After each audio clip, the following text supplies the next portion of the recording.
Hey, whoa, it's another Thursday. That means another Carvers and Creators. Welcome, everyone. This is a weekly demonstration and discussion with pumpkin carvers, sculptors, and multi-talented artists from around the world. First, we ask that you give us a like and a follow on the platform you're watching us on. Let us know in the comments where you're watching from, and if you have any questions for the carvers and our special guests. Let's meet the carvers. Why not? Why not? First, he's an artist and sculptor from Boston, Massachusetts. He was a judge on season 3 of Outrageous Pumpkins on the Food Network. It's Paul Dever. Welcome. There he is. Happy Thursday. It's good to be here. I was lost for a while. Yes. Yeah. Thank you so much for being here. Next, he's a multimedia sculpture artist from Tucson, Arizona, and a finalist on Halloween Wars 2019 on the Food Network. It's Matt Harper. Welcome. It doesn't even look like me. I don't know what the hell is. It's like your 8th grade formal picture. That's it. So long ago. Our returning guest tonight is a world-renowned creature designer and sculptor. His award-winning work has been featured in film and television industry since the late 1980s. Please welcome the iconic Jordu Schell. Welcome. There he is. Hey, Con, hey, you get used to it. Hey. Welcome back, Jordu. Thanks for having me, guys. Appreciate it. Really excited to be here. Awesome. Pleasure. Thank you so much. My name is Michael Mondragon. I'll be running the show, moderating comments, and chiming in from time to time. Getting sexually harassed. You are a hot little monkey right there. Look at that. Stop it. Oh, stop. That's steam in the background, Matt. That's what the background is. I figured it out. So we actually have 2 weeks of carves that we need to go through. Our carve from 2 weeks ago was Infected Senior Citizen. So, Paul, tell us about this guy. Well, as you can tell, I threw caution to the wind because I had no friggin' idea what to do. So he's an old guy with an eye infection. Completely infected by the eye. I had no idea what to do. I love it. Yeah. Why did you do the little sprigs of kind of hair? Yeah, well, I had just finished trimming my own. So I was like, the overgrown hairs. That's what makes an old guy an old guy. But how did you do that? Oh, well, buy my book and DVD coming out on June 3rd. No, so when you shave the butternut, the skin's that nice light beige. So I just took a couple runs with a smaller tool and just kind of chopped them and glued them on there. That's the secret to hair is use the skin because it's always lighter. Yeah. I love it. And Nice. I'm out of a job. Damn it. I love this coming out of the ears as well. Perfect for old man. Yes, the ears. Yes, of course. Yeah, old man ears. That's right. Just incredible. I have no idea how you guys do this stuff. I just don't. Stop it. I'll tell you what. I'll show you if you show me. Because I'd love to know how you do everything you do. Yeah, but I can build up and take away. You guys can only take away. I mean, it's extraordinary. And out of that pulpy, crappy skin, I don't understand it. Well, you know what's funny is the thing about the butternut squash, and Matt, you can back me up on this. It's firm and consistent. It's almost like a medium, almost a hard clay.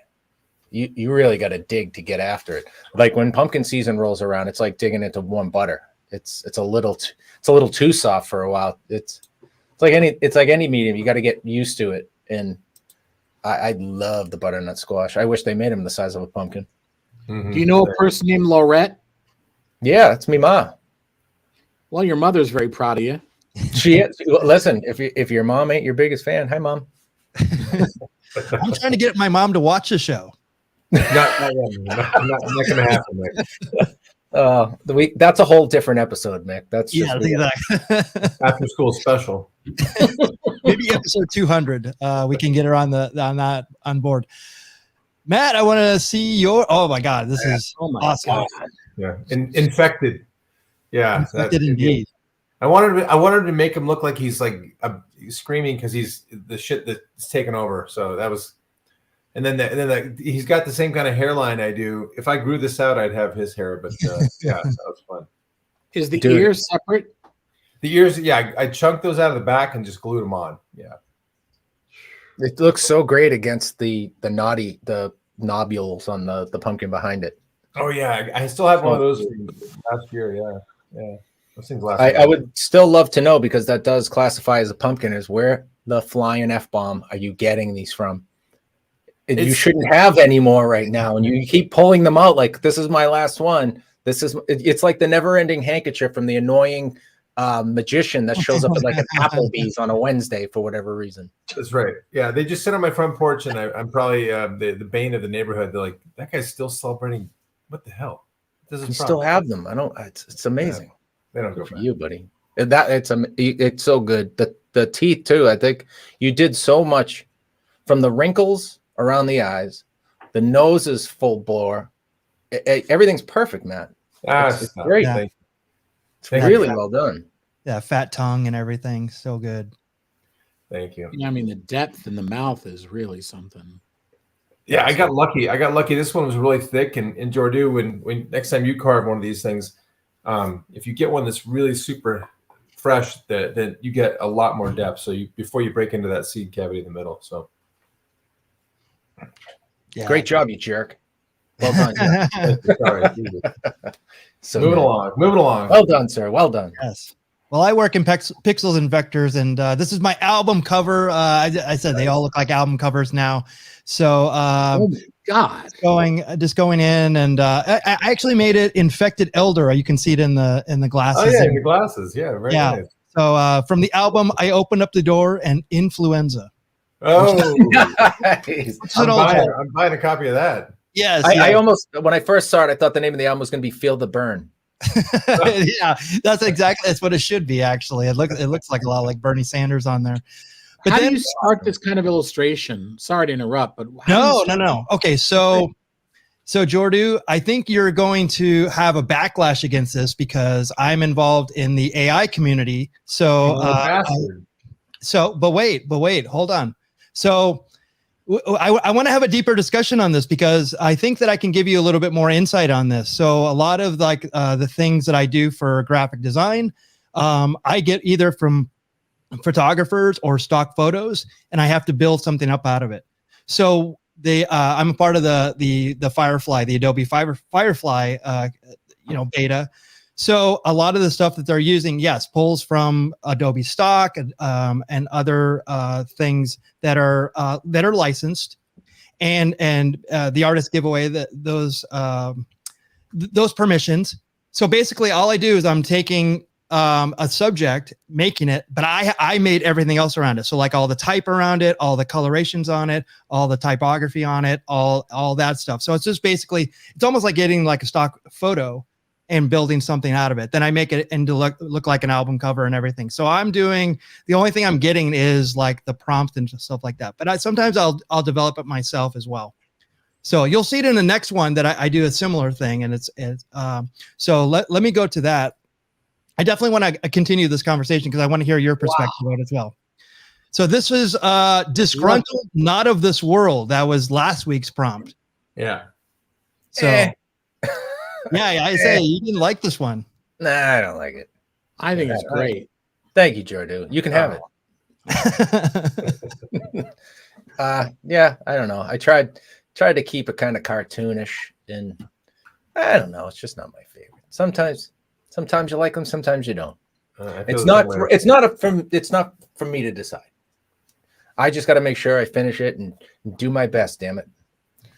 I think it's very successful. I think it's a really fun creature. It's very lively and got character, and character is number one. If you're getting character out of a sculpture, you're doing it right, I think.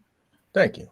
Yeah. Well, I guess that's a really good way of putting it. See, this is why we have Jordu on the show, because he's better at articulating these things than we are. Mm-hmm. I always try to make it funny. I never try to do something super serious, because then that takes me outside my comfort zone, or my wheelhouse, I should say, not my comfort zone. So with the super round eyes, and the gigantic oversized mouth. I don't know. I expected more out of myself. Damn it! I'll give myself 40 lashings for this one. What do you honestly think could be better here? The mouth, the eyes. That's really all that's all that's encompassed into this. I had originally thought I was going to throw some legs on it, make it almost like an arachnid, and kind of pulled the plug on that because I would have had to pull the camera back too far because just the concept of it wasn't working for me. I don't know. I think it's really cool. I love it. The eye on the far right, as you look at it, looks like a glass eye. The highlight you put in that is perfect. Thank you. Yeah. Yeah. Well, thank you very much. I do appreciate it, and it'll get me off of the sadness train, I guess, for a little while. Something better. Thank you. I appreciate it. Yes, call him Four Eyes for sure.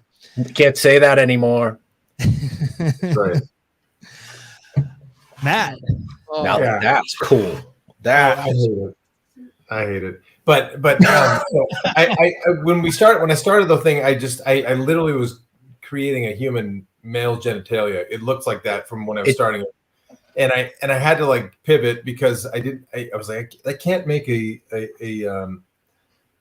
butternut penis. It just didn't work. So what I did is kind of gave him some arms that made him look kind of like he's disgruntled and upset because the guy on top's creating all the movement and the guy on the bottom who has to lump around on his nuts is upset about it. He's his overlord, Anyway. How in the world did you do that chain? right. Yeah, for real. That's so good. Okay.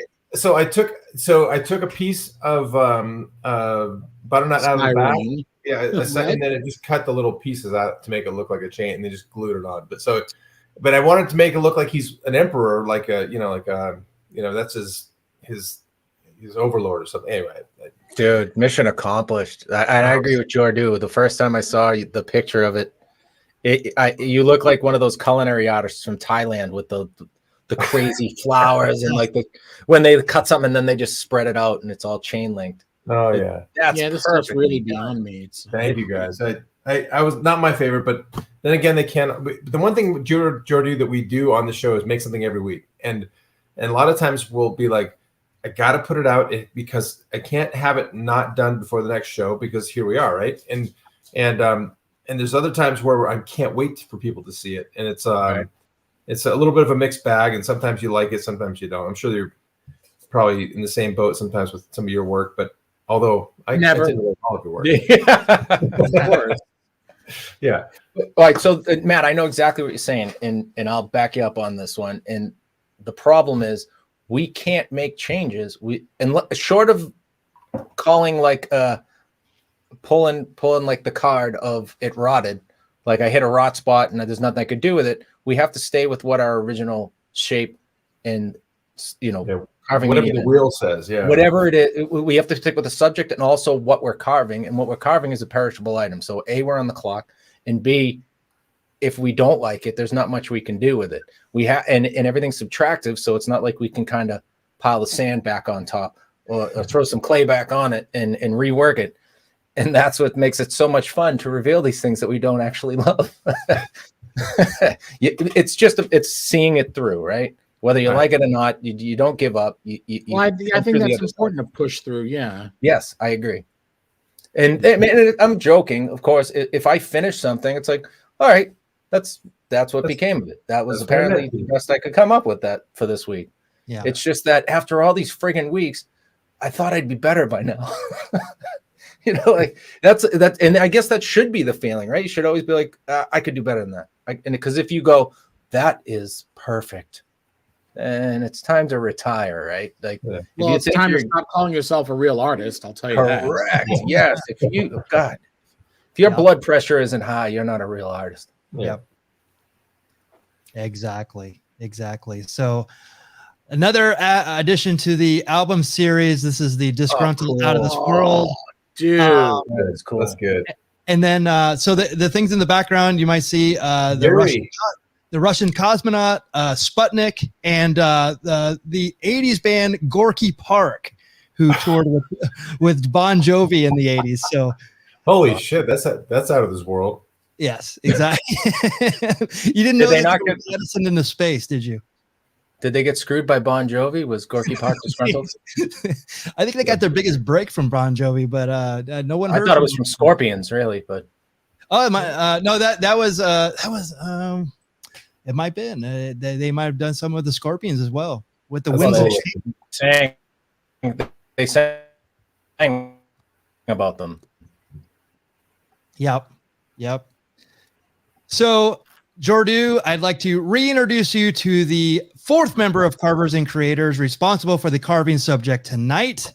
It is the hollow wheel, the center spinner, and as always, Paul will tell you more about it right now. There he is. Hey, everybody. Happy Thursday. Jordu, welcome back. It's been too long. We love having you on. This, my friend, I will reintroduce you, is the wheel. We're going to spin it twice. And like last time, and I think you're going to do it, you're welcome to take the challenge and carve whatever craziness comes up from the wheel. So tonight, our choices are... last time. He did. Yeah. It was primate. I believe it was primate. It was beautiful. Okay, you ready? There's right. some craziness on this wheel this time. Let's We do have it. goblin, rodent, guest choice. So have one ready, Jordu. Not of this world. We'll play with that, I guess, if it comes up because we just revealed it. Skeletal, punk rock, fantasy animal, classic monster, undead, and demon. Now for the second choice, it's tortured, exhausted. Guest choice once again: euphoric, robust, painfully happy, furious, jovial, infected, or dismal. I love the play on words because Yes. happy and sad just don't cut it anymore. All right, let me move my carving oil. Let me turn it this way. All right, there we go. Ready?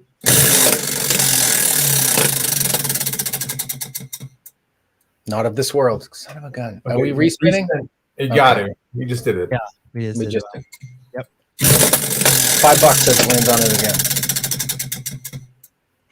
Boom. Son of it. Well, let me $5. This is nice. Yeah, you can vend I it. like Out of This World. I'm just going to say it.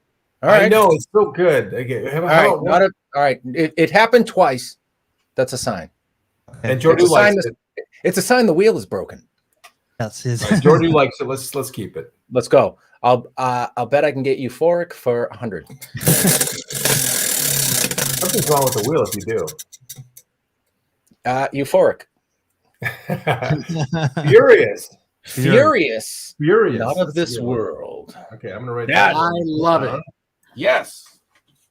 Actually, that is a good one. That is a very good one. Okay. Oh wow. Okay. So furious, not of this world. I'm going to put it in the Furious, chat. not of this world.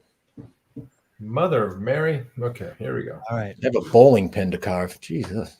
There you do. Nice. So if you're carving or creating with us, we're going to give you 5 minutes to get all your tools together, get situated, get your carving oil. I'm going to go around the horn and see what everybody's drinking tonight. Jordu, what do you got? I've got a cup of water. Whoa. Whoa. I'm a rebel. Wait, A red slow Solo down. cup, no Hang less. on. All right, there we go. See that? Jesus, the sip he took out of that. That's a lot. All at one time.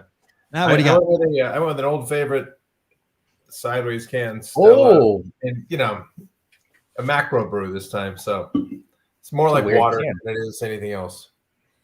Nice. he's gone bougie on us. Paul, what do you got? You're gonna love the name of this one. Love All right, so I'm on a Treehouse kick. Treehouse is a brewery in Massachusetts that just opened up close to me, which used to not be close to me, and they make delicious beer. This one is called Waffle Banger. Oh, amazing. I don't even want to tell you about the beer just because the name of the beer is so amazing. But Okay. it's obviously has some maple and some blueberry in it. And it's a double IPA, 1 PINT, and it's an 8%er. Ooh. And look at the Might not color. make it through the show. Look at the fantastic color on that beer. Oh, heck yeah. It's like Thank orange you. juice. Is it cold? It is ice cold, Jordu. Yeah, beer cannot be consumed any other way. Agreed. I agree. Especially I mean, when it has when I was in blueberries and Denmark- maple syrup. I taught a class in Denmark, and they would just drink lukewarm beer, and I was like, I can't. Oh, yeah. Yuck. Oh. Oh. Yeah. Like they would just be sitting there, not in a refrigerator, 6 packs, and they would just take it off and drink, and I'd be like, Oh, yeah. I don't understand. Yeah, they eat cheese for breakfast too over there, which is just kind of weird if it's not on a sandwich. Yep. People Wow. are different. Thank you, Denmark. We'll take all the cold beer we can get. Yes. Well, I just Speaking got of back. Stephen Colbert, I just got back from Vegas and Reno, and Texas and New Mexico. But Reno had some amazing beer. So this is the Nar from sweet, Lead Dog Brewing in Reno, Good Nevada. Lord, that's a cool Oh my looking gosh! beer. Yeah, it's a double IPA, just like I like them. So definitely, Paul, I can't wait to Monster Palooza so we can have some more craft beverages when we're out here. Yeah, I can't wait to bring another suitcase full of. You might have some stuff to take home with you. Oh, really? Nice. We're gonna do some beer swapping. Fantastic. I'm in for it. So cheers to our creations tonight. Yes. Thank you, Jordu, for being Yes, here. Jordu. this is a vintage brew. Oh, has the ice melted yet? That's when you know it's vintage. Oh yeah, And you still go in for it. So good.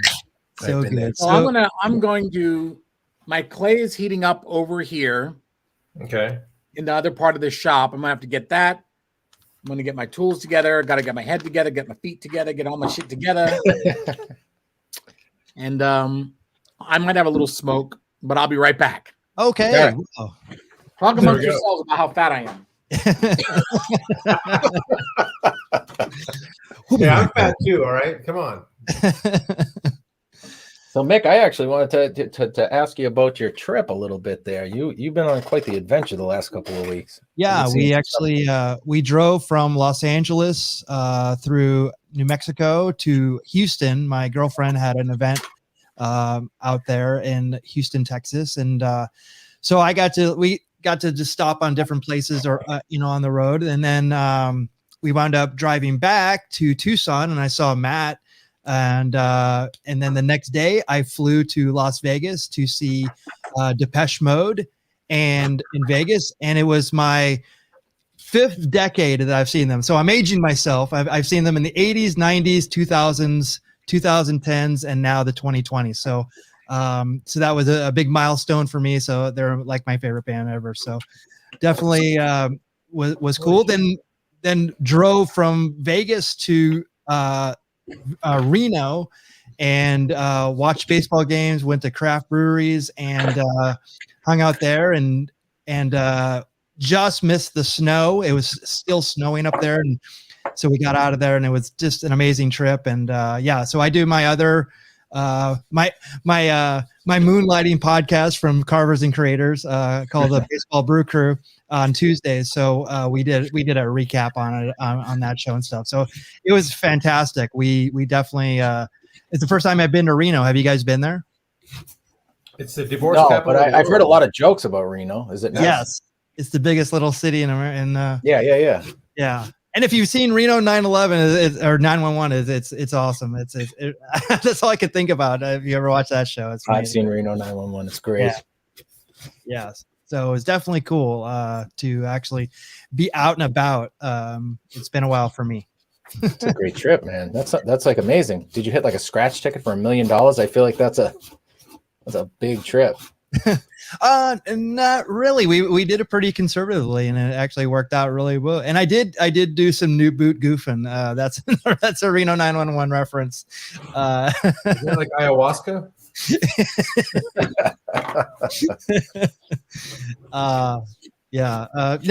It actually was. We did it pretty much on the cheap, so it's like it wasn't really super expensive. The biggest.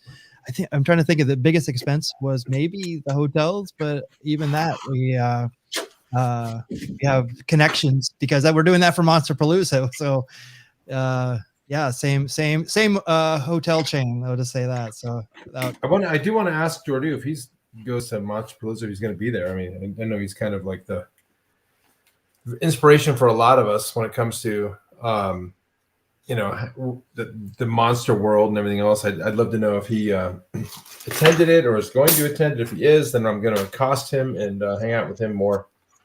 Well, we can ask him when he gets back. yeah. Well, we got time. Yeah, he's We got time. off for a little break.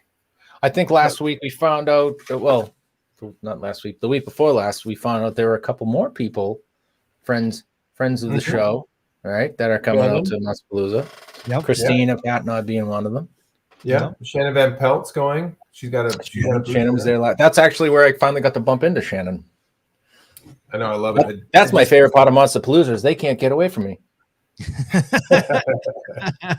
They try. Past me. They try. Oh, many have tried, but you're not getting past the kid. Nope. And I'm not very fast, so if they run, they have a pretty good chance. Yeah. But the one thing you do have is that eagle eye. You're like, I know that guy. And Oh yeah.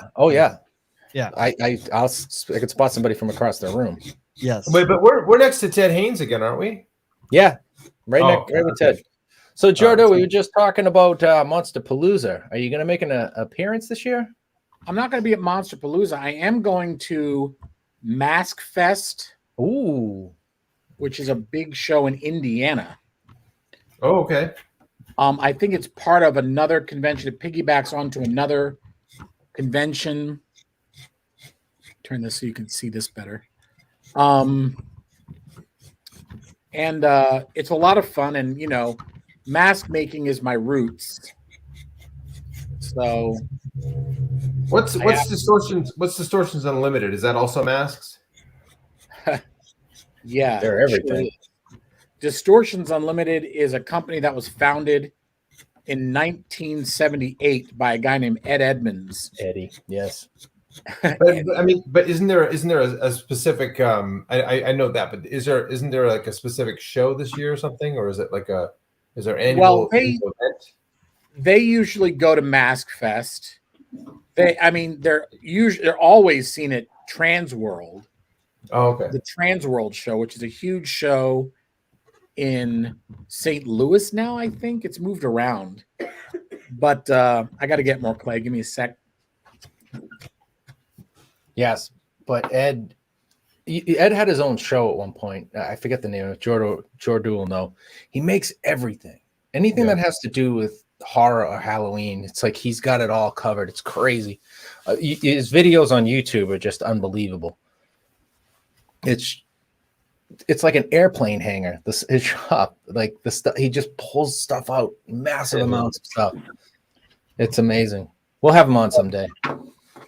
Yeah, Ed is a genius. I mean, the thing is, you know, Ed and I have very similar aesthetics. Well, rather, Ed has aesthetics that I was inspired by, and there we go. Yeah, you know, it kind of formed my tastes. His stuff appealed to me instantaneously when I first saw tiny little thumbnails in Fangoria magazine in 1980. I was just obsessed with his work, and you know, he's become a very good friend. He's a great guy. He's very funny and very easygoing. And I mean, we have our disagreements, of course. We're both artists, but I mean, I love Ed like a brother. He's a terrific guy. I love him. And I think he's the greatest mask designer in history. He definitely has more ideas than anybody I've ever seen. There's no lack of creativity with that guy. You mean there's no limit? Oh, limit. Oh, nice little play on a company name there.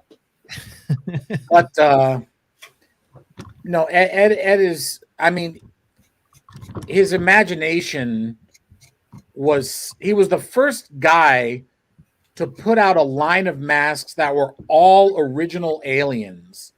You know, nobody else kind of had the balls to do that, even though he came along in the post-Star Wars era. You know, a few people did alien masks in their lines, but nothing like what Ed was doing. I mean, it was so ahead of its time. And oh God, shut up. But you know, I mean, I can't say enough things about Ed and his influence on me. It's really, if he was here, he'd be like, "Oh, Jordu, shut up," you know. But it's true. You know, I mean, he's actually pretty humble about it. He's just like, "Oh, I was just trying to make a buck," and you know, all this sort of thing. But Yeah, see, but something like that, where Ed inspires you, and now you're off to Mask Fest. Like, what are your plans for Mask Fest? Have you did you create something new for it, or is everybody going for the amazing classic Jordu sculpts? Like, how does that work? Well, I mean, I'm certainly going to be doing some new work for it, and I'm not 100% sure what I want to do. I'm pretty sure there's one thing I definitely want to do, which is a remake of a mask I did when I was about 17. Oh, called Space Queen. But you know, Mask Fest is just a bunch of mask makers getting together trying to sell their wares, and you know, a lot of fun. And I mean, I love the craft of mask making so much. It's my roots. It's the thing that got me interested in wanting to do this stuff so much myself, and it's endlessly fascinating to me. It's such an amazing craft. I agree 100%. I'm trying to figure out all these means and methods that you geniuses know, and luckily for me, I get to talk to you guys every week. So I'm hoping at some point I can pull it all together and make a couple myself, and then maybe I can join you guys out there. And I won't sell any. I'll just wear one. I'll wear one. And buy some of you guys' stuff. But you know, ever since I was a kid, that's always really what I wanted to do. But it always seemed so unachievable. Making masks? Just the whole process of it. Like, I used to go to Monster Makers when I was a teenager, and then it'd be like, you know, the kit was, I'd be like, oh, I don't. I'd have to work 2-3 weeks for that, and you know, as I do, I would spend the money. If a moron like me sculpt little things like that. Can. Say again? I didn't hear you. I said if a moron like I can figure out how to make masks, you can too. Hold on. Say again? If a moron. Oh, you're just trying to make me giggity. Ooh. Oh, he's got eye forms. Oh, come on, man. I want eye forms for my butternut squash. We actually have our public benefactor. I was going to say secret benefactor. He's like public. He's like one of our best fans ever. Throws us money all the time. Thank you so much. Does Jordu have any tips on making masses stand out above the rest? He's my main inspiration, like he is for so many artists, of course. I'll answer your question in 1 sec. Here I was thinking we were Johnny's main inspiration, but yeah, the whole time threw us to the wolves. I don't blame you, buddy, because Jordu is one of the top guys for me too. He's the top guy for everybody. Yeah. Yes. Thank you so much for the yes, thanks, Johnny. For the throwing in the tip jar. We really appreciate it. We have we definitely have some extra beer money for Monsterpalooza. Yes. Well, thanks to Johnny. To answer your question, Johnny, thanks for contributing to the show, and that's very generous. I mean, I don't know if I have any tricks or tips that stand out above the rest. I've got my own methods that I use. I was just telling before in the run up to the show, I was just talking to Paul about, you know, he's making some masks now, and one of the things I mentioned to him is that I have a book that I sell on my website that's only $5. It's the Creature Design Handbook Part 2, and that has a lot of information in it. But I mean, I can give you a quick rundown of some of the things I think I do that are a little different from other mask makers. That'd be good. One of the things, buy the book. Definitely. One of the things that I think is so important is to realize that the paintwork, the sculpture and design is only the first half of the mask making process. The second half, creatively speaking, is the paint, because you can make or break a great piece with bad or good paint. You can even take something that's kind of mediocre and turn it into something really fantastic if you have good paintwork going. So I think it's very, very important to concentrate on doing good paintwork. One of the things that I do, I use these. This is FW acrylic ink. There's also a Liquitex acrylic ink. These come in a variety of colors, you know, and I thin these down with 70% alcohol, isopropyl alcohol. And as I begin the paint job for a mask, hold on a second. The first thing I do is I base coat it with a combination of Prozade, which is a medical adhesive, acrylic paint, and a little bit of water. And you can brush that onto your mask. Use quite a bit of acrylic in there. And it gives me, like, this is the base color here. Wow. This kind of green color. And then I go in and then I dry brush it to catch the highlights with a slightly lighter version, just straight acrylic at this point. A slightly lighter version of the color I based it out with, so it pulls out the highlights in the mask. And then this is just a very quick paint job, honestly, for a mass-produced company. So, because I normally do much more elaborate stuff, but then I start spattering. I've got a better mask for an example. I love this. This is like... Thank you, Johnny. Thank you, Johnny, for the question. I haven't had a tool in my hand since he started talking. I love it. I'm literally enthralled by it. Okay, so look at that. This, you know, I start spattering different colors, very, very thin down FW acrylic inks with isopropyl alcohol.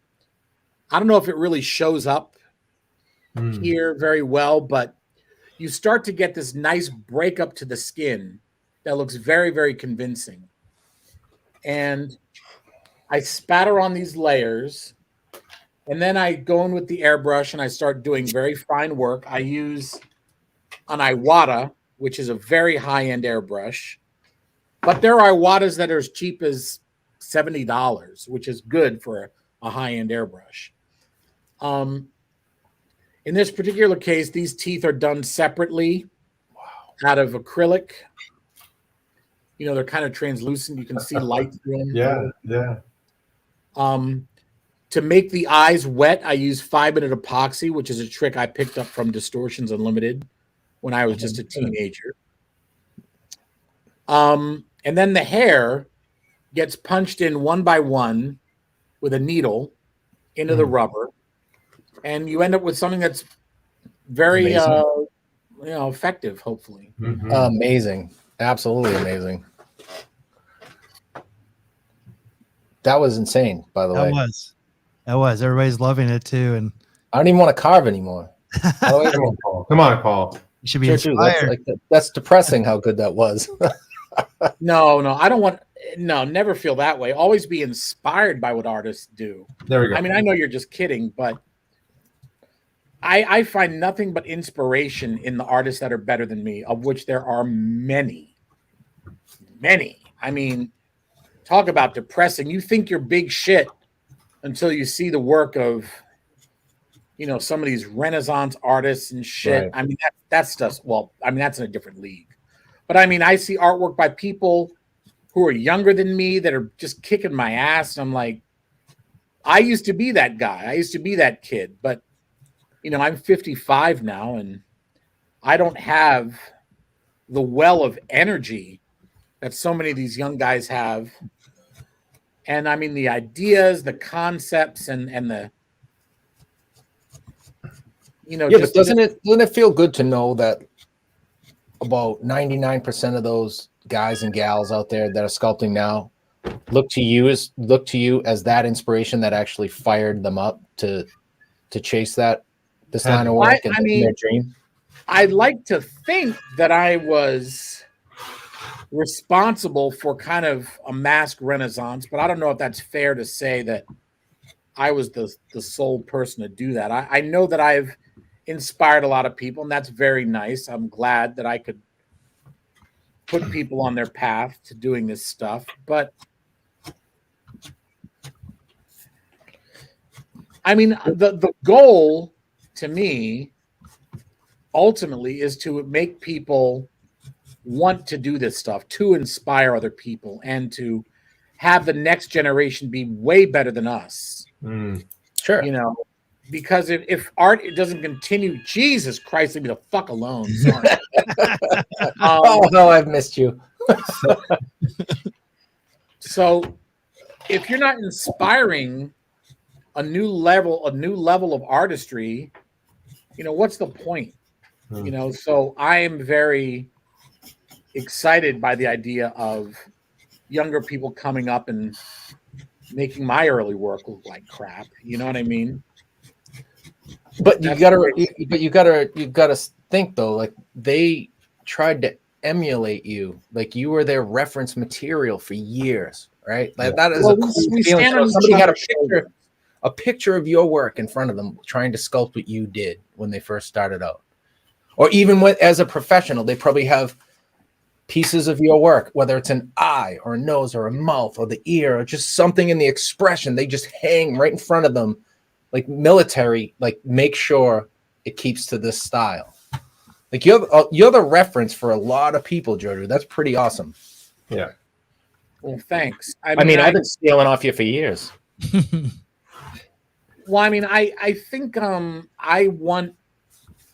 it's very flattering that people are inspired and want to create. You know, like I said, though, we all stand on each other's shoulders. Each level of artists stands on the previous artist's shoulders. Oh, yeah. And we all see a little further from standing on those shoulders. You know, Jack Pierce stood on Lon Chaney's shoulders, and Dick Smith and John Chambers stood on the shoulders of Jack Pierce, and Rick Baker stood on their shoulders, and Rob Bottin stood on their shoulders, and I stand on Rob Bottin's shoulders, and we all keep seeing further and further and further from all that shoulder standing. I don't know, I love it, but hey, Jordu, right. There's a sculptor that you collaborated with last year. I think it was you may have done it more than once, but Radkowitz in Poland, I believe. Radovich, yes. Radovich. I knew I was going to F that he's up. great. Yeah, dude, I go back and forth from inspiration from him to you to back to him. And so when I saw you guys, that guy is much better than I am. He is honestly much better than I am. As just a classically trained sculptor, his work is just mind-boggling. You know. I'm always inspired by that. That's I mean, Tomek Radovich. Tomek. What was it like working with him? He's very, very, very humble, and he's very kind. And I still owe him a sculpture. I've got to send him something. But no, he is an awesome dude and an absolute genius talent. Like crazy good. Couldn't agree more. He's fantastic. Do you do a lot of collaborations with other artists? I would like to do more. You know, it's just it usually is kind of rare because everyone's so busy and blah blah blah. But I mean, I did one with an artist, a friend of mine named Toy Ogunyoku, and he's a Nigerian artist. He's again, a complete genius. I mean, his work is just way off the charts, and he's so busy at legacy effects these days, I almost never see him. But we did a piece together that turned out beautifully, and we sold some. And yeah, Toy is just absolutely brilliant. How does a collaboration work when you get with somebody like that, where the both of you know you're at the top of your game, you're at the top of the food chain when it comes to sculptors, right? So Yeah. do you each take a particular part of the sculpture? I always wondered how that works, because, you know, not to say egos, but obviously, you know, you can work with each other, but you guys have your established styles and you have your reputation. Like, how does that work? Well, a lot of it has to do with the fact that if you really, really are in sync with another artist, you don't have to worry about whether you're going to like their choices or not. Right. You know it's going to be cool. You know it's going to work. Yeah. So, all right, give me 1 second. I'm going to get this thing. Sure. You know what I instantly go back to while we're waiting for him to come back is the Shiflett brothers. Brothers can't share socks. And these two, you know what I mean? They beat the shit out of each other. I have two boys. I just watch it all day. Yeah. Anything starts a fist fight, and those guys can actually work together on projects. So I think that's pretty cool too. Like, there's definitely a science to it. Holy Moses. Okay, so what I did was I sculpted the alien. I sculpted the body part. Wow. And Toy sculpted the head, the helmet. Wow. And he sculpted the apparatus on the back. He devised how all of this stuff comes apart and goes together. It's a kit we sell. And I did the base, which you can sort of see here. Oh, yeah. Okay. Wow. So this started out, oh, gosh, hold on 1 sec. That's amazing. I would have thought that would have to be so much bigger. Oh my God. Unless it was like 3D. Yeah, the scale is hard to like really understand. Like when It you really see it, is. It's so intricate. It's so amazing. So you think it's like life size. So this is what Toy got from me, Oh. the head, Oh, wow. to sculpt the helmet on. Oh my God. So the kit comes with two different heads that you can insert into the shoulders here.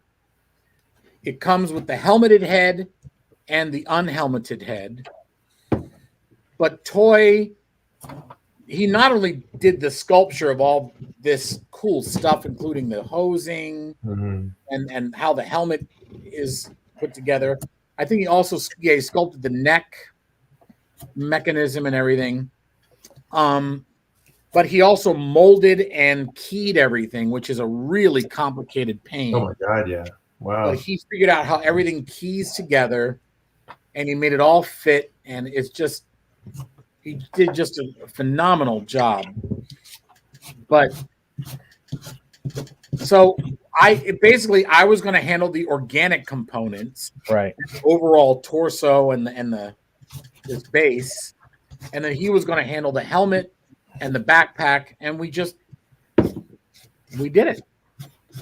So when you look for collaborations, do you look for somebody that has that like biomechanical or the more, you know what I mean? You're definitely organic. You sculpt creatures that blow your mind. Is he more on the biomechanical side, like very technical with armor? He's more on the tech side. Yeah. Right. Okay. But the thing is, I mean, Toy can do it all, honestly. But we both were very enamored of each other's work. I've known Toy for a long time. And I knew that, you know, it would be an easy collaboration. And it was. I mean, I knew I could trust him to do something that would be really good and that would fit the aesthetic of what I thought was cool. And we have similar ideas about what's cool. And, you know, so there was never any problem at all. I mean, I did my part, he did his part, and then we put it out. Is there a kind of meeting of the minds before that where you kind of talk it out and, you know, sit over a cup of coffee and be like, okay, this is what I'm thinking, this is what you're, or do you map it out visually with drawings, or is it just kind of, because I know that there's, you know, turf, you know, what you don't want to go onto his turf, he doesn't want to go on yours. I'm just trying to think of like how that works. Well, first of all, when we sit down over some spoons of heroin. Nice. Well done. Well done. We don't bother with a coffee. That's a little bit. Coffee's a euphemism for heroin. Sorry. But you do realize during the toast that he was drinking water, right? That's when you know somebody's already done their heroin. Yeah, exactly. They drink the water and the melted McDonald's. Hey guys. Okay, so let's talk to you a little bit about how I do stuff with toy. Okay, first of all, we get really smashed on whatever we got around. Yeah. Pills, or you grind up some pills. Pills, booze, applesauce, heroin, whatever. You know, those Snoop pills they got coming out called the cannibal pill or whatever. I don't know what it's called. Oh, nice. Cannibal pill. But anyway, I mean, basically I said, I want to sculpt an alien and I want you to do the hardware on it. He was like, okay. Okay. So I did my part first. He molded that and did his thing. And that was, I mean, it was really, there was no process to it. I just do what I do. Gotcha. Okay. And then he did what he does. Yeah. Yeah, that's like you touched on when you trust somebody. Now, I don't like, what was your relationship like before the collaboration? Were you good friends before? Obviously, you must be. If we hated each other. Of course, we were friends. I mean, Toy took my sculpting class years ago, like over 20 years ago, and we became friends. You know, I noticed right away that he had an unusually strong aptitude. And we'd get together and sculpt. And then one day, it was a rainy night. Toy came in all glowy and shit.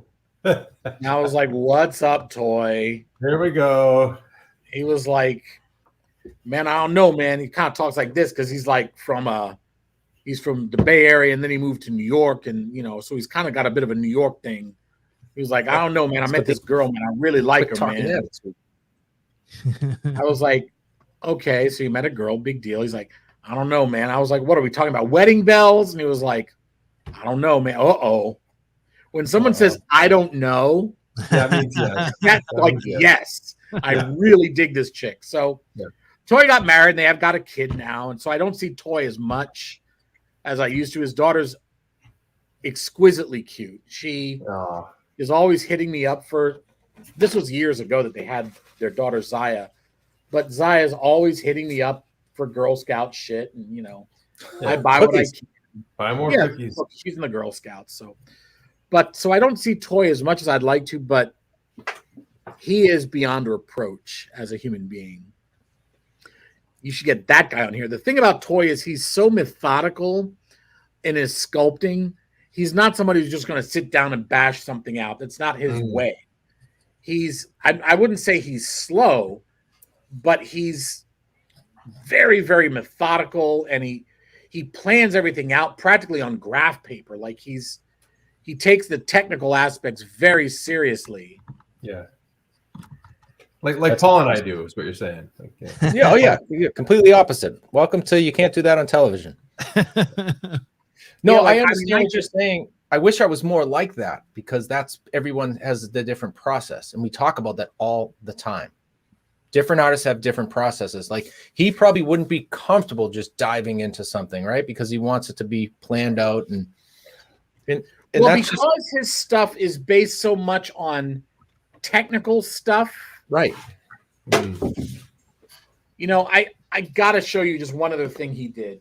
Oh yeah, this will mess you up. I don't want to get messed up.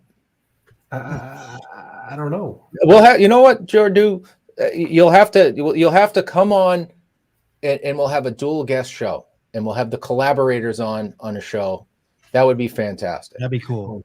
And we could even do a pre-show spin for him, so he has 10-minute head start on his graph sketches. See what I'm saying? That's it. I'm a facilitator. Wow. This shit is a piece that Toy did. Wow. Holy crap. Now what you have to understand, is it resin? Is it resin, or what are you holding there? Is it clay or dust? It's dust. This is resin. Wow, okay. I financed the production of this piece, or the mold for this, because it was so incredible. I was like, I have to have that. Yeah. So insane. Everything on this, none of this is done digitally. None of it is printed. None of it is model part kit bash. All of it. Wow. Sculpted. Hand done. Crazy. Everything. Even the hoses. If you look closely, these ribbed hoses. Yeah, yeah. Wow. Even those were done with, he took a wire and then he wrapped finer wire around it and then used some sort of material to put around that. Oh my gosh. To get the sort of sublimated bumps on. I mean, everything is styrene or Sculpey. Most of it is done with Sculpey. Really? I like Sculpey. That's amazing. That's nuts. It how many pieces? Yeah, how many pieces is that? I don't know. He sells it as a kit, and it's probably a lot of pieces, not a billion, but I mean, it's, you know, I mean, I can see that there are a lot of things going on. But the thing I love the most about it, I wish I could get a little closer here. The face on this thing is neither black nor white nor Asian nor Hispanic. It looks Polish Polish. or Native American. It's an every race face. So cool. And if you saw it in person, it's one of the most beautiful things I've ever seen. It's just, he gets it. He just knows exactly what looks right. I mean, the little details on the belt. Oh, crazy. Yeah. So I mean, but like the fact that he knows like where the I imagine he had to study things like astronauts outfits and deep sea divers and all those things that are, you know. Well, he was inspired by a drawing that a guy did just of the front, or like this angle here. Yeah. And so he had to make up all this stuff. Oh wow, that's crazy. And he made it all fit together. I mean, it's about the best it gets, as good as it gets. And anyway, I would love to see him on your podcast. I really would, and I will tell him about it. Oh, thank you, Jordu. Jordu, when you did step away, we kind of spitballed an idea. Why don't we do a collaboration episode where you come back with Toy? Yeah. Okay. And because he's comfortable with you, we can get him wicked uncomfortable and make him take the wheel challenge and completely throw his graph paper away and just start carving shit. Yeah. Well, he might be up for that. You know, I mean, he's a very kind of quiet, retiring guy. He's not like me, like a loud moron. He's very kind of I don't know. He's not really shy, but he's not introvert at all. He's I don't know. I don't know what to say. I mean, he's like my brother. He's a great guy. He's an amazing human being. Well, we can facilitate the reunion. You haven't seen him in a while, you said. Yeah, I mean, I'll call him tonight and I'll say like, hey, Toy, you have to do this or else you're in jail. That's right. That's our friend's jail. We have two questions real quick. You were talking about the airbrushing before. you said your airbrush, but we have some questions on the compressor. What kind of air compressor do you recommend for the airbrush? Well, oh boy, if you must, there are a lot of different kinds of compressors. The one that I use is called the Super Silent 20A. Ooh. It's a big oil compressor. It's very, very quiet. It's so quiet that I can forget to turn it off. Because when it goes on, it goes.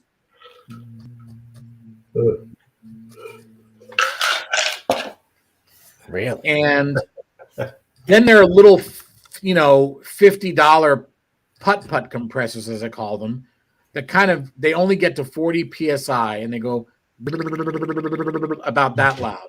Yeah. Then you can get really cheap pancake compressors that are only like $50 at Home Depot that are like, they're like deafening.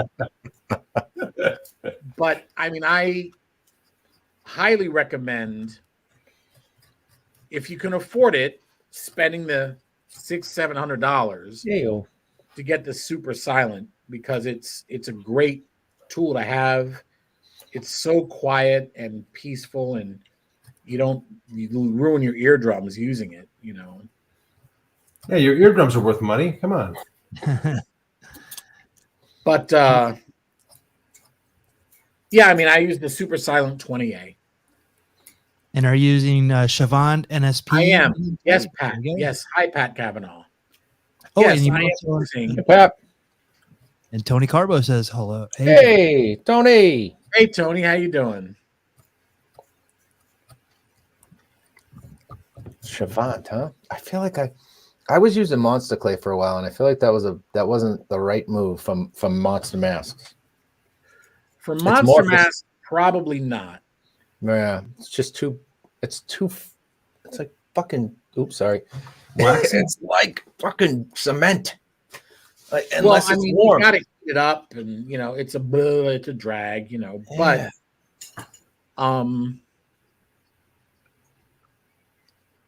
it's a very different kind of clay for working this stuff. So you say like Chavant medium? Yeah, this is NSP Chavant medium, non-sulfur plastiline. I think I have a ton of it. You're heating it up. You're heating it up in like a microwave, right? Is that not a microwave, in a convection oven, a small convection oven just for this. Okay. Come on, Matt. Get with the time. Just to get it pliable, right? Yeah, it helps it to be easy to maneuver, Yeah. quickly. It's like buying it's like if you bought the Chavant a couple of drinks. You know what I mean? You gotta lube it up. That's not how it works. You guys are sick. No, just something Paul read. It's just something that we don't know. That's right. It was in an email from Matt. Damn it! You read that? Foiled again.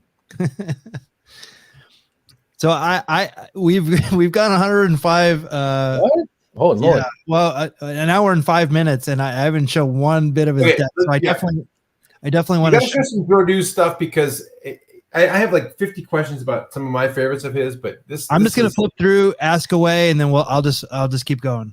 Okay. You know what I do love though? Before we get into it, Jordu, the funny bastard that he is, loves other artists and wants to talk more about other artists than he does about himself.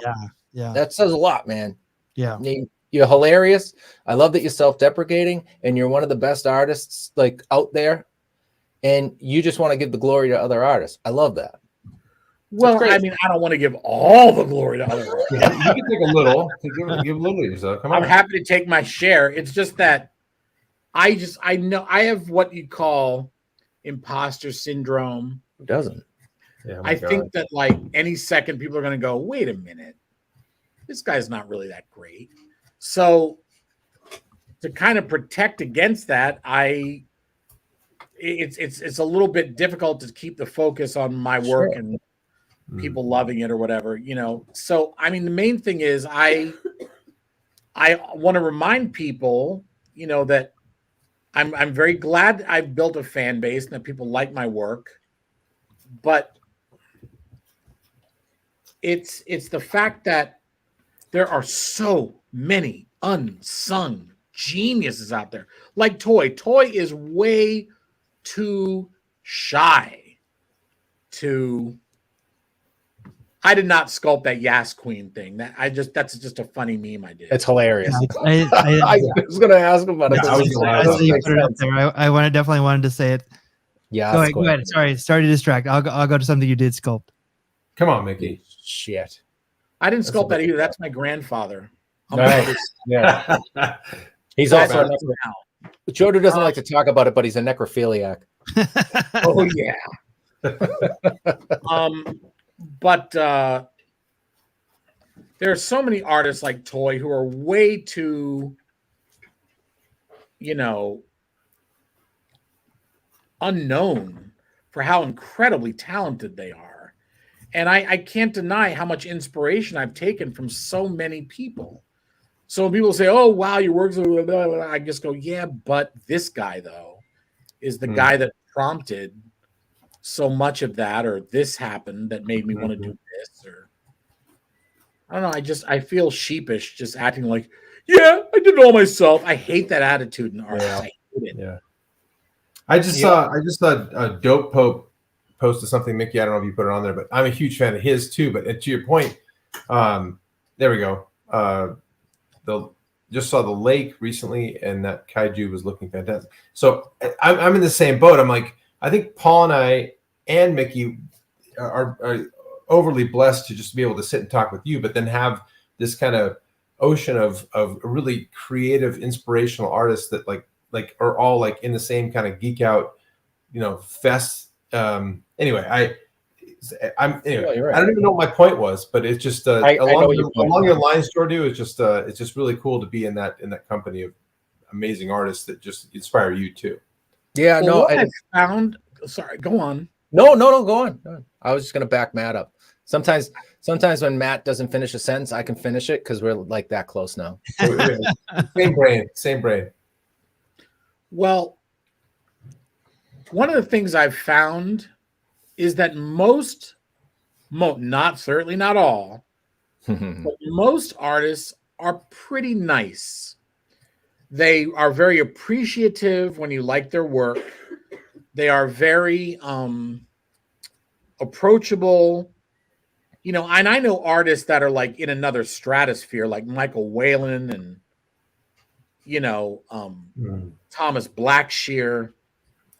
These are painters and sculptors, and I mean they're dear friends of mine. They're some of the humblest people, and I can talk to them for hours about all kinds of nonsense. And they're not stuffy. They don't put on airs. They're not full of shit. They just do what they do, and they're amazed that they feel very fortunate to have gotten where they've gotten doing it.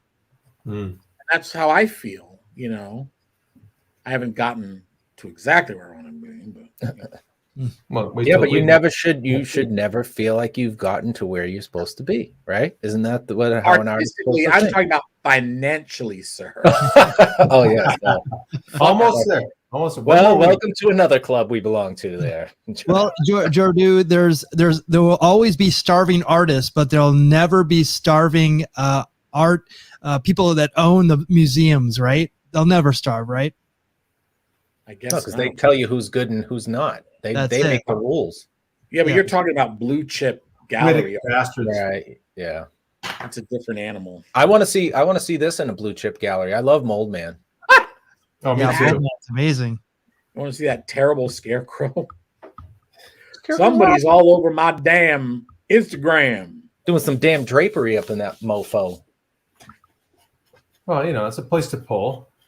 But yeah, you're when you came out with the Mold Man, like legit, like right at the same time as he reposted it. That was from like 91 though, wasn't it? Well, no, but to see that around the same time, like yours is better. I mean, I love the clickers. No, I don't see. I actually did the very first iteration of Mold Man in 1990. Oh wow, I was close. And it was a remake the one that you see on my Instagram now is a remake that happened to get popular again, because I did that one at least 15 years ago. It got popular again when The Last of Us became popular, and then the show and all this stuff. So, and I remember the first time I saw the design work for The Last of Us game, and I thought, now, damn it, that's what I really should have been doing. I should have done something like that, because I love the idea of these big, nasty mushrooms growing right out of the headlight. I thought that was so cool. Yeah, same. Classic Jordu alien. Yeah. Yep. That is a very Jordu alien. But that, you see that if you know enough about Distortions Unlimited, you could see the direct influence that Ed's work had on that. The big brain, the veins. Well, just 1950s alien made real. Yeah. Yeah. And then we love seeing like the before and after. So Oh, me too. Yeah, always. Now that would be a wet clay sculpture, right? That's wed, yeah. And then I'm going to use the white clay for the multi. See, I'm taking notes. Write that one down there, Paul. Do you have my phone number, Paul? Yes, I do. Well, I do. You actually, the best part of everything is that you called. We who was it? Jesus, is it Johnny Hammond? Hey, Johnny Hammond. Yes. No, not Johnny Hammond. Not Johnny Hammond. Jesus, I'm having a brain fart. But yes, it's Hammond. He's the one that put us in touch. Well, I saw that he was on this podcast, and I saw the way you guys did things, and I thought, ooh, I want to do that. That looks cool, the spinning the wheel and all this stuff. I want to be involved in that. So I said, Jason Hammond. Yay, Jason. Jay. That's right. There you go. Sorry, Jay. And I said, man, I want to do that. And he said, well, there's this guy, I think his name is Dragon or something. I can put you in touch with him. And I said, okay. The Mondragon. So he gave me Mondragon's email, and I emailed him, and I said, what the fuck's up with your last name? And he called me the N-word, and I was like, you know what? We're done here. We are done. But he's like, Nintendo, please. Yeah. But of course that didn't really happen. But in a perfect world. But I was really intrigued by the concept. I love challenges like that. And I thought, man, I want to be on that podcast. And so Hammond put me in touch with you guys, and that was that. There we go. And I'll tell you, I can't say it enough. We're first of all humbled and honored that you felt that way about the show, and to have you on now for the second time. The first time was great, but the second time it's just even more comfortable, and we just have the same sense of humor, and we feel, and we love art, we love sculpting, and it's fun. Like I could sit in a room with you for 14 hours sculpting, pissing my pants, laughing, and getting things done. That's a very great work environment. I'm very flatulent. You could not sit in the room. We'll get something ventilated. We'll get something really ventilated. No, I got news for you. I could rap battle your flatulence. All right, it would be it would be a top and bottom conversation. When you find other artists that you can get along with, that is something precious. And I felt that way right away. That yeah, these guys are cool. Like they get it. They get what's cool. They like cool stuff, and they're answering questions, and they're not being condescending to people or me or anything. I mean, I've done some podcasts that have gone a little sideways. Really? Yeah, show those next time. You don't have to tell me, but tell us after. I'd love to listen to the one where you freaked out. Yeah, for sure. No. I mean, I'm not saying that. Well, yeah, I don't want to get into it now, but I'll be happy to have a private conversation with you about blah blah blah. So. Yeah, it's a rare thing, and I'm glad we do this show because as you become an adult, your circle is supposed to get smaller, and I feel like our circle has gotten gigantic over the last couple of years with like-minded people. In this, thank you internet and thank you technology for what's happened, but my circle has grown huge, and I look forward to June because I get to come out to California where a lot of the guests that we've had will be at this one spot, and people from around the country and around the world will also be at this one spot, and I get to see them in person. I'd love to come by the studio. Because you won't be there though. I think you're really kind of not welcome. So, well, no, that's why. Well, you're not going to be there when I come there, and you're not going to have any shit left after I leave there, so it's fine. You better remember that's a restraining order. What's the code on the door? The code on the door. Paper and words. Laws don't apply anymore. Of course, you're invited. And are you guys coming? Yeah, we'll be at Monsterpalooza. So that June 1, 2, 3. But I don't think you're going to be there then, right? I'll be there Thursday. You know what? If you guys can, how long are you going to actually be in town? It's Thursday through Monday. Friday, Saturday, Sunday. Yeah, well, Thursday through Monday, right? Yeah, Thursday through Monday. Well, maybe we should have an evening sculpting jam. Ooh, I'm in. Yeah, I would be. I'm going to start crying right here in front of everybody. Jordu, I literally went and bought your, like, one of the first things I did when I started getting into pumpkins years ago was like I went and bought your Stan Winston hour, and like on just the basic forms. It was more than that actually. The Stan Winston hour. Yeah, starring Jordu. And I remember watching that like over and over and over, and just being like someday I'll be able to talk to this guy. And here I am. Now you're talking about a monster jam, sculpture jam in your house. What the? I can't. Yeah, not in my house. My wife will not be down with that. No, we'll have it at my studio. You guys can come. We can get some pizza and there we go. Some beer, you damn alcoholic. We'll bring some water. We'll bring some water for you. We'll bring beer. Are you kidding me? Water down. No kidding. I'll bring beer from East Coast. There you go. Hey, look at this. Oh, what? Is the beer not here good enough for you there, Boston? Yeah, it's about a 7 out of 10, but I get 10 out of 10. It's like, dating a nickel when you could date a dime. You know what I mean? Ted Hammond. Jason Hammond. Hey. Oh, wow. Yeah, that's right. Your son speaks very highly of you. I do remember. Absolutely. Thanks, Ted. Yes. By the way, Jason is one of those artists when he puts his things up and like he has this carry. I know. Oh my God! Paul, you're a proud owner of a Reagan. Yes, I have a Reagan from Mr. Hammond. But I that carry every time I look at him, like, oh my God, she looked at me. It's so kills me. But he's amazing. Oh, you mean a Regan? I thought he had sculpted Ronald Reagan. I was like, what the fuck is Hammond doing? Whichever one from The Exorcist is that? It's that's Regan. All right. Reagan was a president. I worship that sculpt on the right.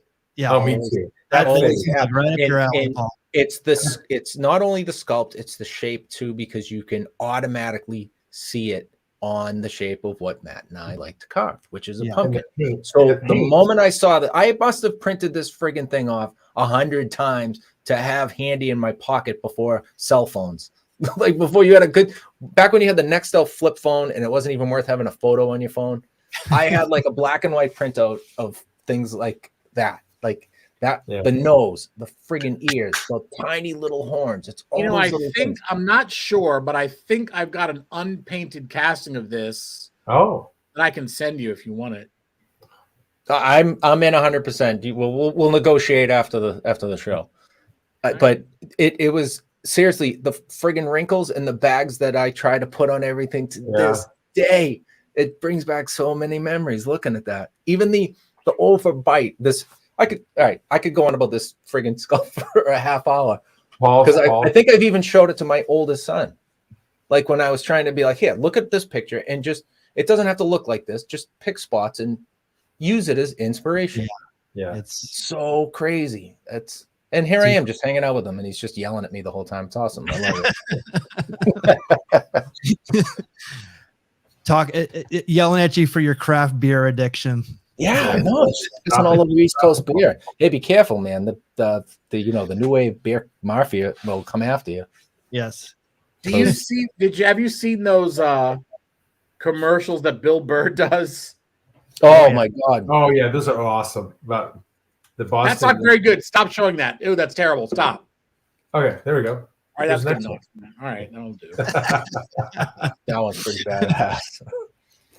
See, he's just like us. Even the amazing work, he's like, I don't like it. Go back. That is not amazing. I botched that likeness. That's not working. Let's obsess on it. Let me go back and assess. Yes, let's go. Let's take an hour. Let's take the next hour. Yeah. It'll be our Patreon. We'll start a Patreon with obsessing about all the bad work. It's like a filibuster. We just won't stop talking. Yeah, it's like torture, right? We all have our duds, man. We all have them. Every week. I had a whole box of them. Yeah, wait. Well, so that begs a question: does some work that you thought was not great at the time, you look back at it and you have sympathy for it when you look at it again? It's a great question, man. Only stuff that I did when I was a teenager. Okay. Because it's long enough ago that I can say that was me then. This is me now. Yeah. Oh, okay. You were trying. You had to start. You forgive your young self. Yeah, I get it. And I can also kind of see where the evolution was going, where it was starting. And it's interesting because I do have like the very first mask I ever made here. And, I like being able to look back at that crap and just go, okay, I was still learning. I was still trying to get better. Mm-hmm. Jesus, look at that one. From a paint perspective, I love the paint. Do you enjoy painting as much as sculpting, or is it Absolutely. Start with sculpting? Yeah. Well, like you touched on earlier, right? It's half. It can make it or break it. Yeah. I'm just going to send anything I cast to Jordu to paint because he put the fear of God in me, and I don't want to touch a paintbrush. Haunt maker. Yeah. That's a cool name. Magic Johnson throwing the ball to Kareem. Good point. That's a great point. All right. In your case, Robert Parrish throwing to Larry Bird. There you go. Thank you, sir, for bringing it to terms. Any basketball in the 80s we get. Dennis Johnson? Yes, Dennis Johnson. Well, that's right. Dennis Johnson could have been for the Celtics as well. Is that DJ? Let's go by what we refer to him lovingly around here. DJ, yeah, of course. He played for the Suns, so that's how we know him. He won a championship with the Supersonics, then he came to the Suns and did nothing, and then went to the Celtics and won more championships. Yeah. Right, because he didn't have a career before the Celtics. Let's get something straight. Oh, sorry, my bad. Jordu, do you like sports? Oh no! Keep talking about sports. That's way more interesting than that. Why did you stop talking about sports? I don't want to talk about sissy art. We can split the difference and talk about Space Jam. What? It's all the same. It's from outer space. It's from outer space, there, kid. You do a Boston accent better than me, Jordu. What the hell's going on? I'm out of practice. Yeah. To talk to people in Boston, why don't you, Paul? You'll figure it out. Half the people in Boston are from Connecticut, it seems like. Freaking retard. Oh, you can't even say that word around here anymore. It's awful. Retard working at the Dunkin' window. Jesse Gomez says hello. Hey, Jesse Gomez, what's going on, buddy? Look at all right, here's a typical example of an amazing sculpt and paint job, like start to finish. That whole thing was done in a weekend. Wow. Well, what's the scale, Jordu? Is that like head size or hand size or what's no, it's a mask. It's a whole head. But that's okay. Wow, holy crap. The mask was done as part of my Clay to Creature class, which is currently available on jorduschell.com. Ding dong. Hey. Basically, from clay to creature. So I started with the sculpture. I did the mold all on one day and poured it up the same day, pulled the latex mask out the following day on Sunday, seamed it, cleaned it up, and painted it. And that was the final product. That's insane. So it like wasn't nearly as finished as I'd like it to be, but it's, you know, and then one of the cool things about the class was I sent out a copy of this mask to everyone who took it. Wow. And it's we still have it available like that on the site. So if you buy the class, you get a mask sent to you to paint yourself. Oh wow. But it teaches you everything you need to know about making a mask. But that's a great, I like the segue to bring that up, which is a lot of people do ask, like, how can they learn from you? And if you go to your website, this is an amazing example of it. The Created Creature. Yeah, tell us how that started, Jordu. The Created Creature thing. Well, I mean, I'd done a lot of half mask classes, and everyone wanted to know, but I want to know how to make the full head ones you do. And I was like, okay. So taking that into account, I decided to take my chance to see if I could do a full head in a weekend, and I was able to do it. That's crazy. That is so much. I did just the molding part, like, you know, because I'm trying to do it right now. Just how, Jesus, it's just fluid in every step of the process. You can seamlessly flow from one step to the next step to the next step into paint. Hello. Well, you know, when you make masks all day, you better be able to do it quickly and proficiently, you know. I mean, I'm not unique. There are plenty of, like, look at Ed Edmonds' channel, Distortions Unlimited channel on YouTube. I mean, he will sculpt it and mold it and all in like one sitting. Ed's nuts. And he'll do a line of 50 of them, like right down the line. Yeah, painting. Yeah. Yeah, crazy. Look at this one too, the clown. It's unbelievable, man. It's terrible. It's terrible. Terrible. See, there we go. You know what, Jordu? I think you're wrong. I think look how crude that it does not look like a real human face or head at all. It does not. It looks like a mask, and therefore, it's not successful. It looks like my Uncle Lenny. Quickly, but quick isn't an excuse. The stuff needs to look real to me. The whole point of this kind of work is to convince people that what they're seeing is real. And I've got a few things that I think have succeeded very well that way. This ain't one of them. You know, I can see your point, but I almost disagree in a way, because I like when sculpture has a certain whimsical quality to it. Do you know what I mean? Well, yeah. I mean, this would scare the shit out of you, whether you thought it was a real person or not a real person. And I think you nailed it. It doesn't, I mean, unless it's supposed to be Brad Pitt, in which case you failed. It's supposed to be Angelina Jolie, actually. All right, I agree with you now. You ruined it. You completely ruined it. I can see. No, but you know what I mean? I love when you can see, I don't know if you'd say it was a style or not, but when you're not pushing the realism of it, because then it's really a bust. Then it looks like a severed head in a way sometimes to me.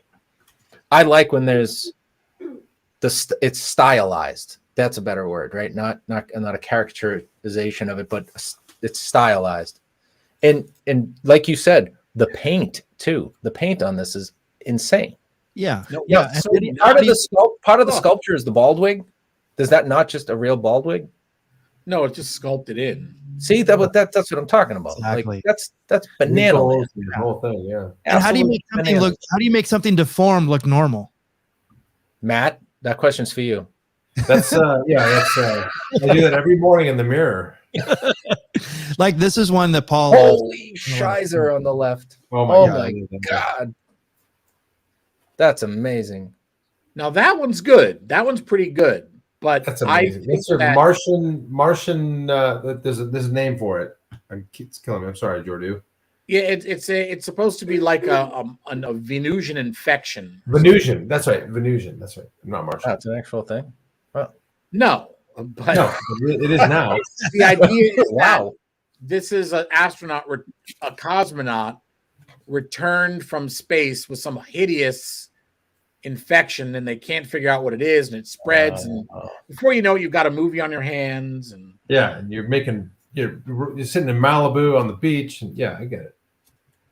What? No, sorry. Sitting in Malibu. I jumped ahead. He wrote the movie. Matt was thinking about writing the movie. He's thinking about the money involved with writing a movie. Yeah, he's. I would have had too many steps. I blew it. Sorry. He's getting close to retirement. I've got and I'm right there with him, and so is Matt. Do you guys remember Ultraman? Ultraman, yeah, of course. Now you sprayed right. Is that sprayed right over the clay? No, that is. That is a resin casting. Really? Holy resin. moly! See, that's like how many you can pieces see this is that? terrible seam right in the middle of the deltoid there. Oh yeah, you ruined it for me. Next slide. Terrible. All right. Yeah, exactly. Are you kidding me? It's amazing. I love it, Jordu. It's more like us than we are. I know. Holy shit. Now, how'd you do the eyes? I love asking this question. Is that just paint? That's just paint. See? Surface. God. It's when you do the epoxy, you paint the epoxy on, and then you take a little torch, and it melts the epoxy and gets rid of all the bubbles and leaves behind a really nice, smooth surface like that. Wow. I have a mask called Hybrid 2, I think, that employs that technique, and it looks really nice. It's crazy. You do such great work in general, but I love the mouths on a lot of these masks. It's they're all the same. You want to see them. You picture like the last one and the one you did in that class with the beautiful paint job. I picture them opening their mouths and they have the wrinkles like make it look like they're just it's all bunched up. So when they do open their mouths, they've got a mouth that's just this gaping, horrible. It's like a precursor to what you're about to be eaten by. I just love it. I'm glad you like that. Thank you. No, sarcastic. It's the wrinkles. It's the wrinkle. I just anyway. I'm a fan. Sorry. There is a question. Over the years, what percentage of work was for movie, TV versus Halloween haunts, masks, and props? Oh, good one. Yeah. That's for me? Yeah. Well, you're the only one who does that stuff. Right. Well, I mean, when I first started out, it was all for movies and TV because that's what I did. I went to special effects shops and worked for the first 10 years of my career. And then I started my own joint in 1999. And I still do stuff for film periodically. Mostly now it's like collector work. It's hawking my own wares at wherever I can. And stuff for Halloween companies. Sounds like a dream. It's just the best. Does it? It really does. I'm not gonna lie. Well, when you've got all this money to pay that you have to, when you have to meet the quota of money I need to make to pay off this place every month, my house, the car, the goddamn PayPal loans, the this, that, it's not a lot of fun. It's a fucking ball. The helicopter, the dancing girls, and the troop of dancing. They're cheap. They the musicians. Yeah, they're a bargain. Getting Fleetwood Mac to come and play every week and starting to do a drain on my wallet. That's gonna kill your budget. But since Chrissy McVie died, it's been a lot cheaper. So. Yeah, right.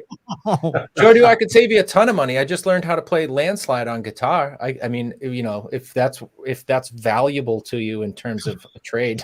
You can dress up like a dead. I can dress up like Stevie Nicks, and I can spin in a flowy dress like nobody's business, and play the guitar like Lindsey Buckingham. Really creepy and awful.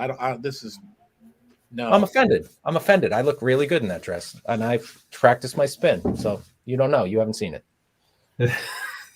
Well, My wife says I look good. My wife. My wife. Classic. See, this is why it's so much fun, guys. This is why. This is why we do it. this is classic dumb banter. This is the kind of shit I do all day with my friends when they're working here. It's just you gotta sculpt and gradually the conversation gets dumber, Completely. and dumber until you're almost speaking in a code. Yeah. Stick around, folks. Yeah, this is only the beginning of how dumb this show can get. Oh my God, that's the best part. That's what makes the day go by. Makes you enjoy what you're doing. Oh yeah. No, it's so good. So good.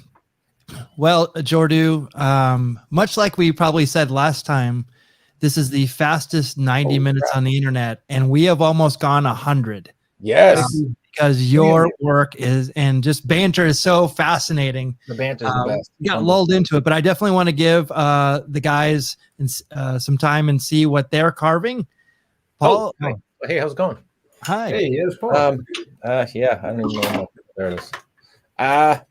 Well, furious, not of this world. Blocking out, keeping it simple for now until I find out what I'm actually gonna do. He'll be furious. He's gonna be so furious that it's gonna be breathtaking. Be out of this world. Yeah, right. And he's not gonna be from Earth. So thickness wise, I got a lot of work to do, only because it's allowing me to. You know what I mean?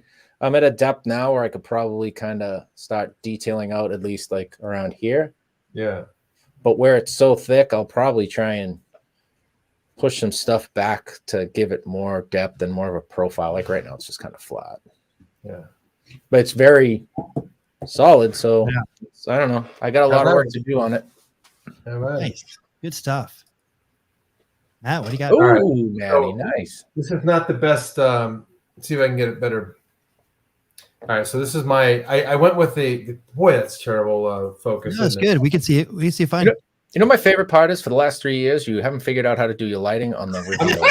Someday, believe me, Paul. But I went with a helmet around this guy because of Jordu. Awesome. I'm inspired by a bunch of Jordu stuff. But so helmet, and he's gonna have a terrible like hair lip looking thing. So good. And then, so anyway, he's on the way. Dude, you made quick work of that. You even have like the strap on the forehead of the helmet, right? Yeah, I got a little thing coming down here. Can you throw your LED light up another 28 inches or so? There you go. Yeah, I can see it now. Yeah, there you go. Is that better? God, that looks great, man. I can't wait to see that thing finished. That's killer. I don't. I got it. Someday I'm going to figure out my lighting, and you guys will actually have a good show after that one. You should probably just put like a forehead light on, like you're that big that you could just look down at it, and it would be like a spotlight in a playground. That'll be like a minor, like with the MINER. Yeah, but you're like the major because you're so big that you'd be the major. Well, I'll be the major, not a minor, not a minor either. Minor. So excited. Jody, what do you got? Oh, cut it out. You Bullshit. You pulled that from the back room. That's Wow. amazing. That was Oh, fast. I love the tendrils coming from the side of his. Holy shit! That's amazing. Jeez Louise. Wow. But I mean, it's so crude. Look at it up close, Yeah. Well, I say the same thing, but I also say don't get too close. It looks great, but just it's good from far, but far from good. When I say talk about my own. Holy shit, Jordu, that's ridiculous. Amazing. I mean, you did cheat with the eye forms, but hey, so you got to do what you got to do. Unbelievable, Jordu. Thank you, buddy. Thank you for being here again. Thanks for having me, and I hope you come back again. Oh my God, we'd love to have you back. I don't know if I had more fun seeing your work and talking about your work or just actually hanging out. It's such a fun hangout. It's so many laughs. Well, maybe we can make it a semi-regular thing. We'll see. Jordu, we'll come visit you. We'll come visit you in. Yes, we'll have to do a. We'll do a water drinking monster jam. All right, yeah, that sounds great. I look forward to it. Well, hey, I need to interject here because we've just been rated on Twitch and we have a whole bunch of people watching right now. Hey, Twitch. And we want to thank everybody from Twitch. I don't know how it happened. Oh, not Bush. Hey, not Bush. You don't know how it happened. His name is Jordu, for crying out loud, Mickey. Yeah, right. Well, there it is. They're our friend. Chris, thank you so much. Christopher Knott. He's amazing too. Amazing. Yes. See, Jordu brings in all the. See, you've inspired so many people, Jordu. They hear your name and they see that you're on.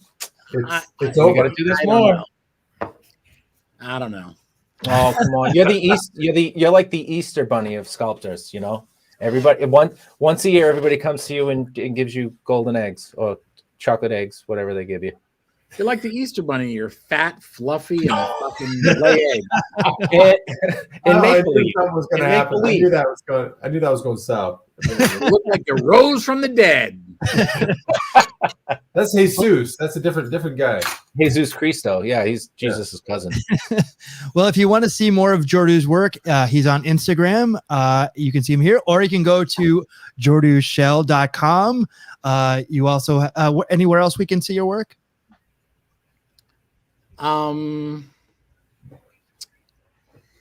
Instagram and my website are kind of the things. Okay, fair enough. Sounds good. But there's no shortage of that. He's underselling it again, fellas. Exactly. He has a plethora of work you can look at, and not only that, the website. You want to take a class? You want to come Clay to Creature. I mean close to the hands. Close to the hands of Easter Bunny Jesus Cristo of sculpting. Yeah, that's him. Take a class. Get signed up for one. Definitely. You guys are too much. You're too much. Stop it, people. You're too much. Well, this is where you can find us. We're on Twitter, Facebook, Instagram, YouTube, Twitch, and TikTok. Thank you to everyone on Twitch. Definitely subscribe. We have great artists like Jordu on every week from around the world, and we carve and we create every single week Thursdays, 4 p.m. Eastern, actually the other way around, 4 p.m. Pacific, 7 p.m. Eastern. Jordu, it is always a pleasure to have you on. We look forward to having you back with friends. We'll definitely make that happen. That would be amazing if that were to happen. We would. Oh, it will. We can make that happen for sure. I've got a lot of talented friends I know would love this. Awesome. And we're going to see you in June. You sure are, whether you like it or not. Yes. Absolutely. That's it. I'm not taking no for an answer. All right. Well, I really look forward to it. Thanks again for having me, guys, and sculpt on. Awesome. We appreciate it so much. See you next Thursday with another Carvers and Creators. We'll be at Monster Palooza in June. Definitely come out. We'll have a booth there and everything for all those new viewers. And we'll definitely see you next Thursday with another Carvers and Creators. Good night, everyone. Take care. Bye, guys.